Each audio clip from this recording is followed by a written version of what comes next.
No, actually, it's the one. I was very athletic growing up. Played a lot of different sports, baseball and football and ice hockey, and basketball was always the one sport that I never was real good at or got into. I can tell you since becoming a police officer 8 years ago, though, I've realized that basketball is the sport on the street. It's the sport that most of the kids out in the community are playing every day. So I've played more basketball in the last 8 years of my life as a cop than I have, before that. I believe there's definitely there's kind of a disconnect between our nation's youth and the police. There's I think a distrust. There's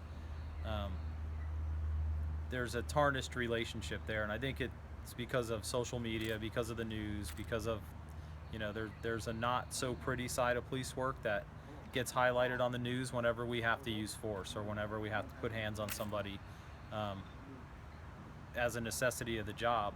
That's what gets highlighted. That's what a lot of these kids are seeing on the news. They don't get to interact with police officers one-on-one, and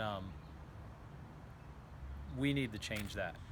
Because it shows like a cop can be better than what cops are like shown as, like what the principle of cops really mean to them. It changes the whole perspective of things. Yeah, it feels good because you don't have to worry about getting hurt or anything.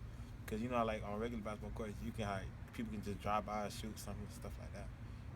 I think it's been huge. I think everywhere I go now on calls, I see kids that immediately recognize me as basketball cop, and I've seen you on TV. Or yesterday I got out in one of the apartment complexes between calls and saw a few kids playing basketball, and I gave them a new basketball and got out and played football with them. And a few weeks ago I visited Stephen Foster Elementary School and donated some basketballs to them and changed all their nets were kind of falling off and dry rotted, so I went out and changed those and met a whole bunch of kids. And yesterday Trayvon was his name, he's a kindergarten kid. As soon as I got out of my car, he's like, "You're a basketball cop, I saw you at my school." So I think at least here in my community, the kids recognize me immediately. So instead of that's a police officer that we're not so sure about if he's our friend or not, we've seen the news, they're recognizing me as a basketball cop and a police officer who's their friend. So I think it's having a huge impact.